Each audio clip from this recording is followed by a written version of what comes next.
There's two kinds of people in the gym. The ones who look like they own the place and the ones everybody laughs at.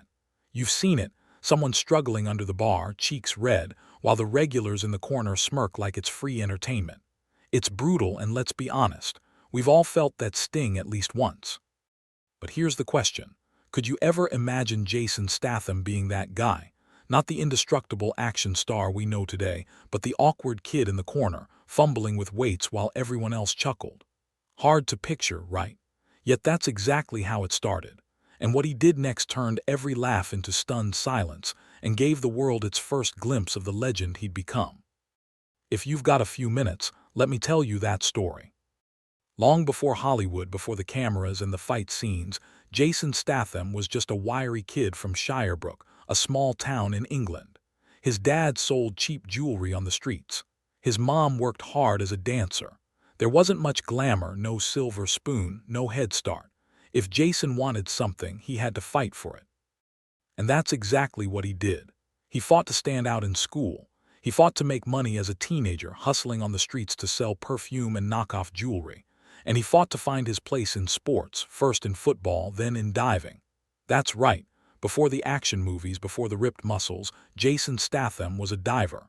He represented England on the national team, competing at a high level. But here's the truth about diving.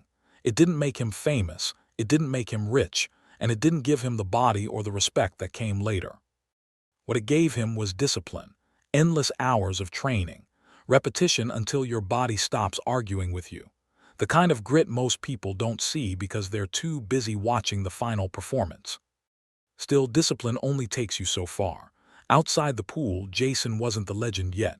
He was just another guy, skinny, wiry, and trying to bulk up. That's how he ended up walking into that gym. And that's where things got ugly. The gym wasn't the friendly, polished place you might imagine.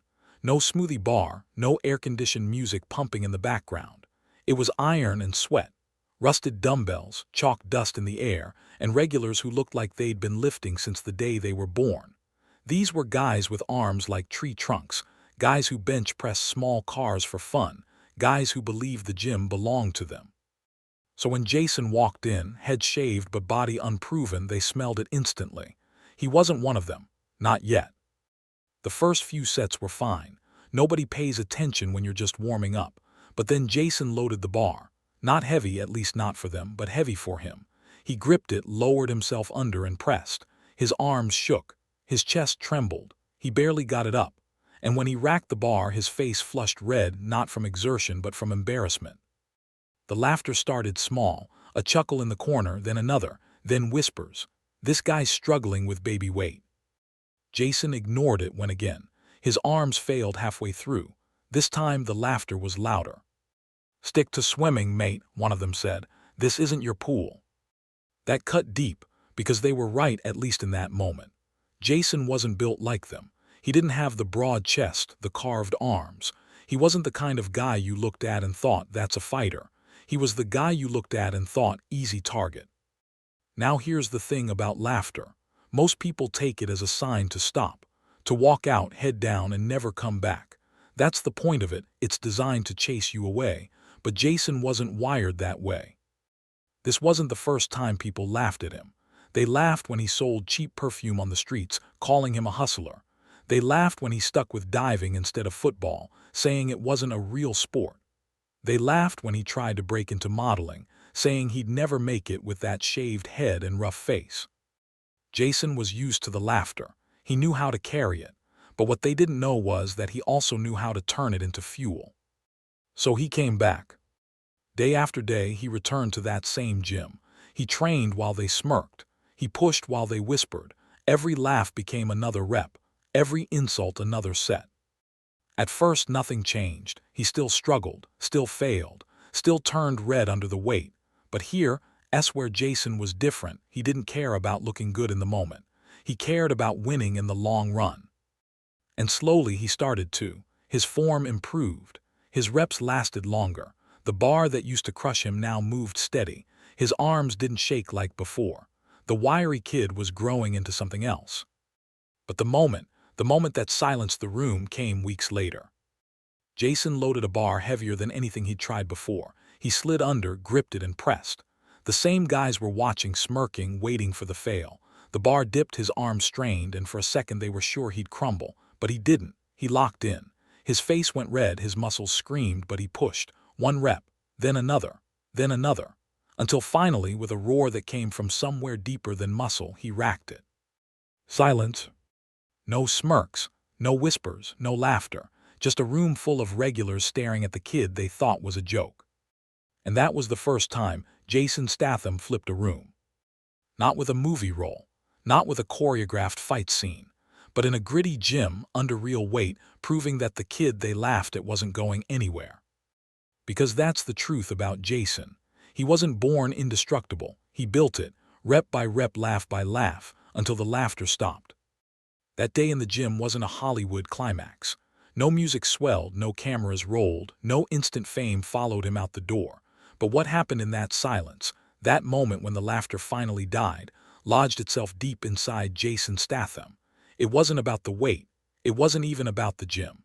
It was about proof. Proof that he could walk into a room where nobody believed in him and walk out having flipped the story. That lesson followed him everywhere. See, Jason wasn't born with doors opening for him. He wasn't scouted at 16 with a modeling contract or handed a film script by some studio executive. He hustled, literally. On the streets of London, Jason made his living selling knockoff jewelry, perfume, and trinkets to passers-by. The same guy who later played sleek thieves and hard-nosed criminals on screen once stood in marketplaces, shouting pitches, trying to charm a couple of pounds out of strangers. And just like the gym, the street had its own brand of humiliation. People ignored him. People laughed at him. Some cursed him off their corner.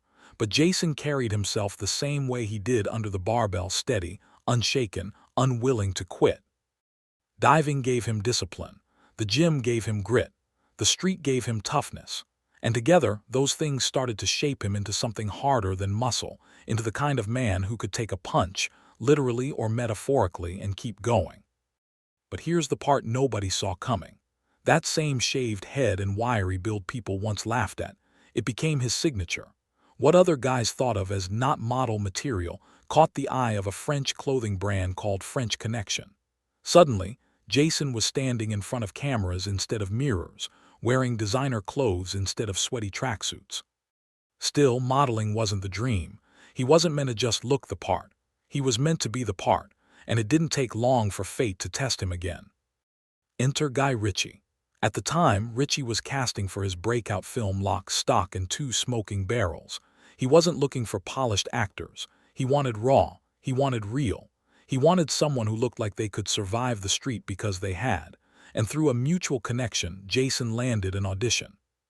Only here's the catch. Jason had never acted before. No training.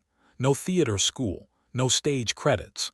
He walked into that room just like he walked into the gym years earlier, unproven, underestimated, with everyone expecting him to fall flat. And just like the gym, he flipped the room. Instead of reciting lines like a trained actor, Jason leaned into who he was. He improvised. He talked like the hustler he had been, sharp, witty, unpolished. Guy Ritchie loved it. In that moment, the kid who once got laughed out of gyms was cast in the role that would launch his career. And that was the pattern. Every step of Jason's rise had the same DNA: doubt, laughter, underestimation, then silence, respect, and finally legend. Think about his first action roles. Hollywood didn't know what to do with him at first. He wasn't tall like Schwarzenegger. He didn't have the Hollywood smile. He was built in a lab like The Rock. He was raw, rough-edged, with a permanent scowl and a street-born swagger, not the usual recipe for leading man status. People doubted him. They doubted his box office pull. They doubted whether audiences would buy into him.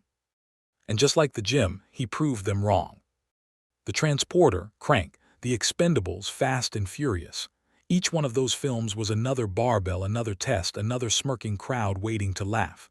Each one Jason pushed through, not graceful, not polished, but undeniable.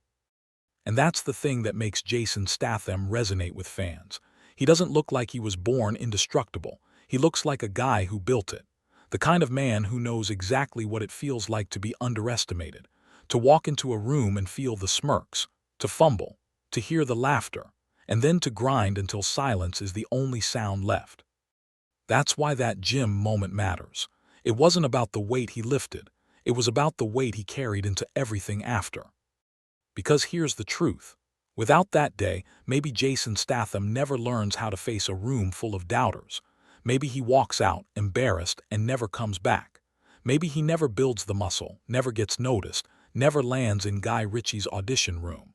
Maybe the man we know as indestructible on screen never exists. But that was Jason. He stayed, he fought, he built. So the next time you see him flying through a car window, or trading blows with The Rock, or standing unflinching in front of a dozen enemies, remember this. There was a time when Jason Statham was just another skinny kid being laughed at in the gym. And he did what legends do. He turned the laughter into silence.